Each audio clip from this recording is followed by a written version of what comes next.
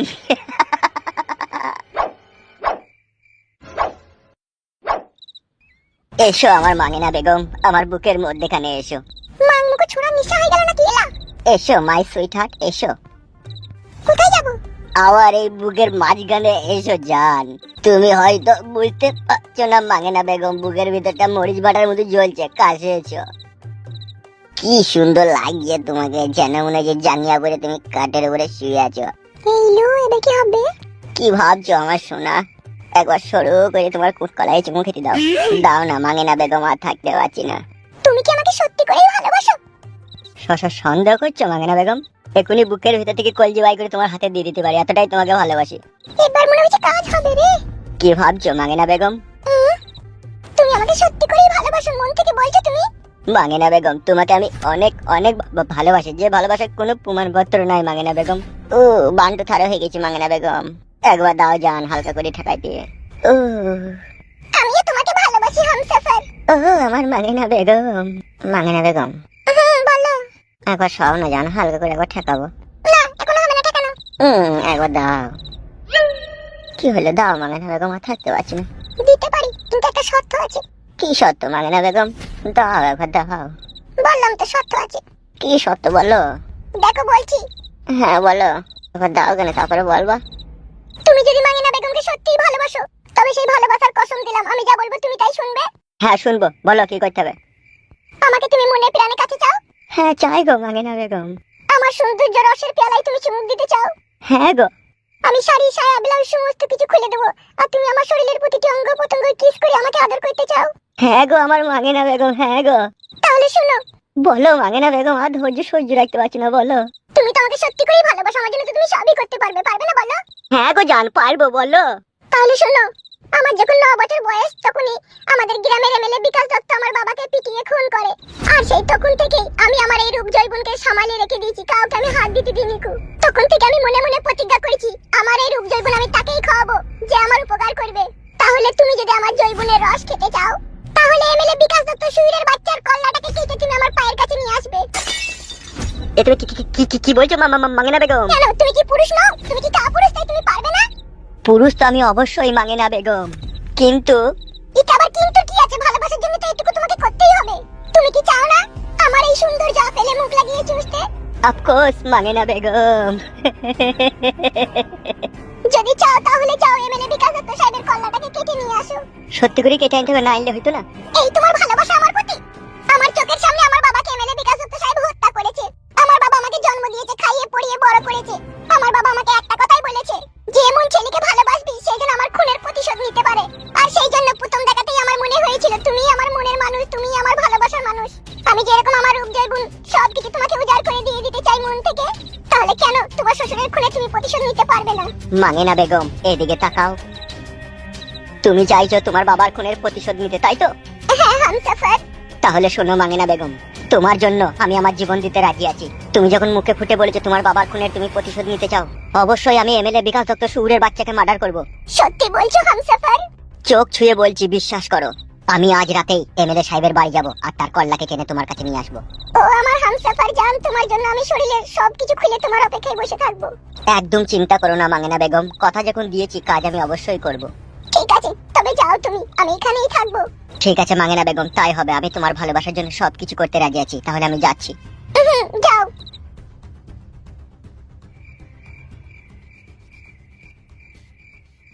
কই গো, চলে গেছো?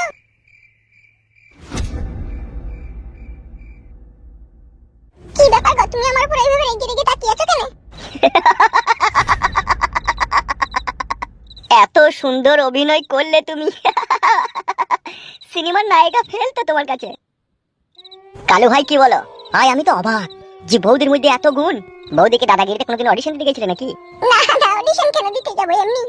তোমাদের জন্য তো এইটুকু অভিনয় করতেই হবে, না হলে তোমাদেরকে আমার স্বামীকে কি করে বাঁচাবো আমি? বৌদি বিশাল চালাক। চালাক মানে? ওই তো বললো না যে আমার বাবার মৃত্যুর খুনের প্রতিশোধ দেবো, এটা তো সম্পূর্ণ চালাকি হইলো না, সেটা বল। তো কত বড় গুদ মারানির ভাই রে? কেন ভাই? ভাই মারাছিস বুকাচুদা, অভিনয় না করলে এমএলএ বিকাশ দত্তকে মারবে কি করবে? ভুল হয়ে গেছে, আমার অন্যায় হয়ে গেছে বলা। ওর কথা বাদ দাও কালকুকুর ভাই, ওদের জন্যই তো আমার বউ এরকম করছে না? তাইলে ওর এই কথাগুলো বলা সাজে? বুদ্ধি জ্ঞান থাকলে কি বউ খুঁজি খুঁজি বেড়াই বলো? তাই না বটে শালা, একবারে শালা আজুলি তো শালা। আমি যেটা বলছি খালা কুকুর ভাই। হ্যাঁ বলো ভাই। তাহলে হামসাফার সুরের বাচ্চা আজ রাতের মধ্যেই এমএলএ বিকাশ দত্তর কল্লা কেটে নিয়ে আসবে তো? আমার বউ যা ওকে পাম দিয়েছে, আমার তো মনে হচ্ছে আজ রাতেই ও কেটে চলে আসবে। তাহলে আজ রাতটা এখানে অপেক্ষা করি নাকি আমি? হ্যাঁ অবশ্যই। শোনো, তোমরা ওই ঘরে শুয়ে পড়ো আর আমি এখানে থাকছি। বেশ ঠিক আছে, তাই হবে বৌদি। ও যতক্ষণ না আসে ততক্ষণ আমরা ওই ঘরে শুয়ে থাকি, তুমি এখানে বসে থাকো। ঠিক আছে। তাহলে চলো বসি এখন। হ্যাঁ এসো।